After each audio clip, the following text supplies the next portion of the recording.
Chapter 12, Lesson 2, Graph Rational Functions.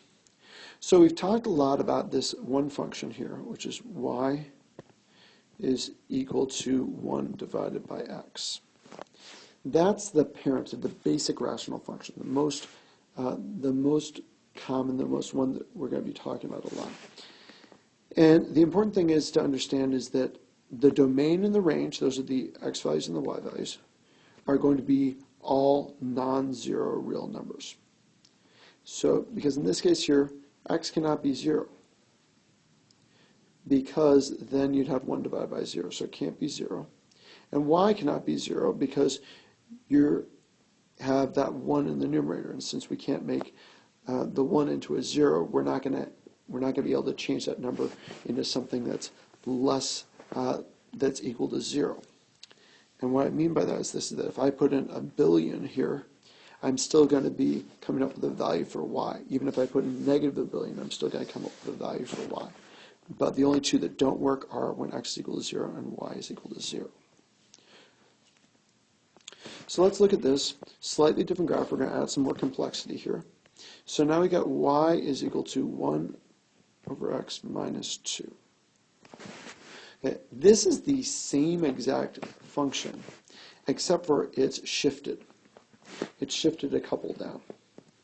And otherwise, it's exactly the same. It's just like when we did parabolas, and the negative 2 or the positive 2, it shifts it up or down or up in that case. In this case here, it's going to shift everything down. But the asymptotes do change.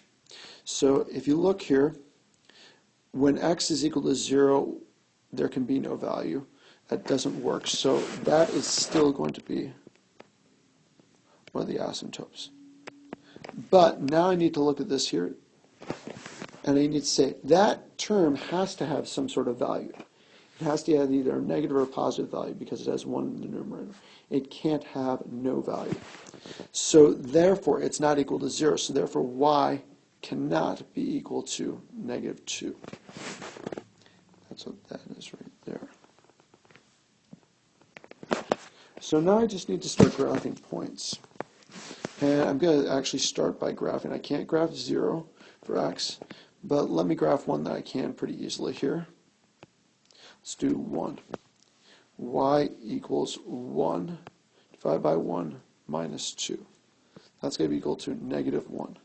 So when x is 1, y is equal to negative 1. So when x is 1, y is equal to negative 1. So it's going to be right about there. And now I can do the same thing with the next point over 2. When y is equal to 1 divided by 2 minus 2, that's going to end up being y is going to be equal to negative 1.5 or negative 3/2.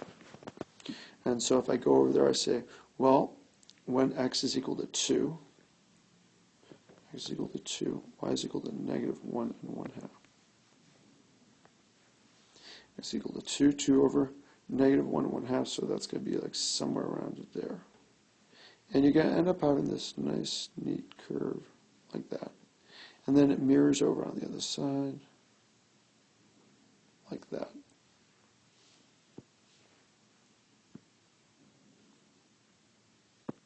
And that's what it's going to look like. And if you notice again here, just went ahead and messed that up. Let me go back here. At the 2, and the negative 2, we have an asymptote, and then at the 0, x is equal to 0, we have the asymptote. So really, that sort of frames how it looks. So another problem here is this one shifts it a little bit differently. Instead of shifting up or down, this is going to shift it left or right. So I'll write this out a little bit bigger. Okay, y can still not be equal to 0 for the same reason it was before, because there's a 1 in the numerator. This term here has to have some value. It can't be equal to, or it can't be equal to 0 ever. But the bottom term here, x cannot be equal to 4. Because if it's 4 minus 4, then I'm going to end up with 1 divided by 0, and that won't work either. And that's how the graph is going to look. because again, you got 4, x equal to 4, that's what I just said, and you still got this asymptote at y is equal to 0. You can't have those match up. And it's going to look exactly the same, this hyperbola, it's going to look the same as the y equals 1 over x hyperbola, but it's just shifted over.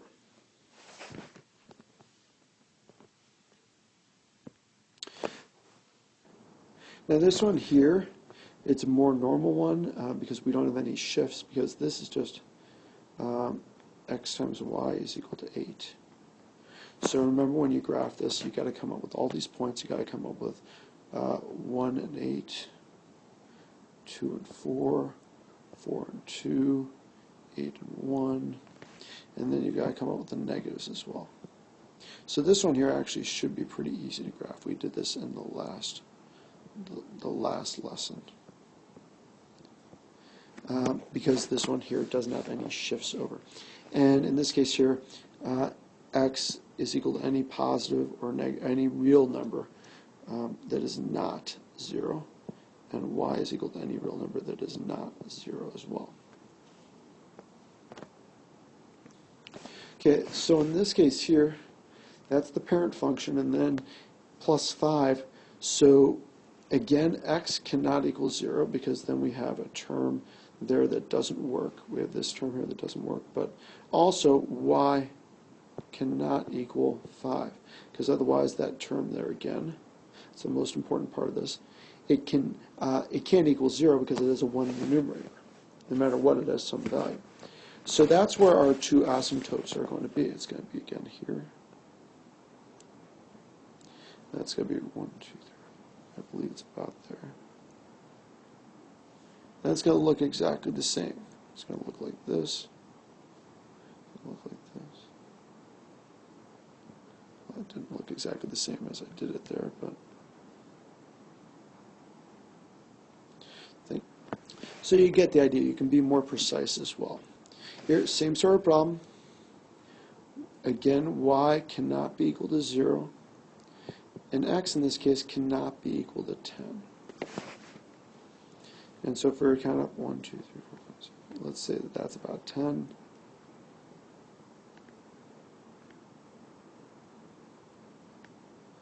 Let's see here. Oh, switched my values there.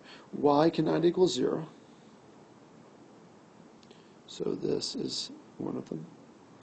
And x cannot equal 10. So let's say it's over here. About 10 there. And it's going to look like this. Curve out there. Curve out that way.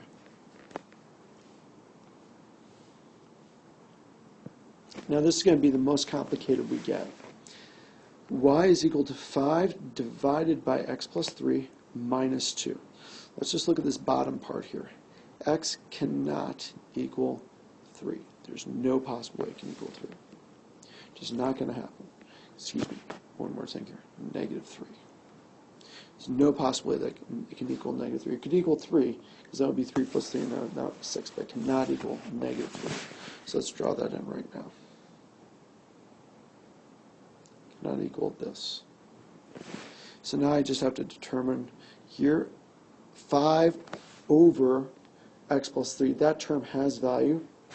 So y cannot equal negative 2. It's just not possible because it has some value, that term there. So now I just have to figure out my points again. What I would do there is I would make the math easy. So I'd add x, I'd say x is equal to 2. When x is equal to 2, y is going to be equal to 5 divided by x. Excuse me, not x, we got rid of the x part. 2 plus 3 minus 2. So that's going to be equal to 5 over 5, which is 1 minus 2. It's going to be equal to negative 1. So it's 2, negative 1 is my point. So 1, 2, negative 1. That's going to be one of my points.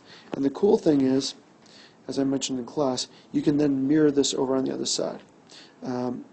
If that's the case, I'm one up from the asymptote here, and if I look here, If I count over from here, I'm one up, and I'm 1, 2, 3, 4, 5. Let's see here. And I'm 5 over. Now, if I use that as the origin there, I can do the same thing. I just reverse it. I'm now 1 over from the origin, and I'm 5 up. So 1, 2, 3, 4, 5. So it's going to be like there.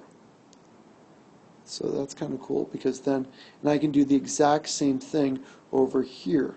I'm 1 over and then 5 down. 1, 2, 3, 4, 5. It's going to be about there.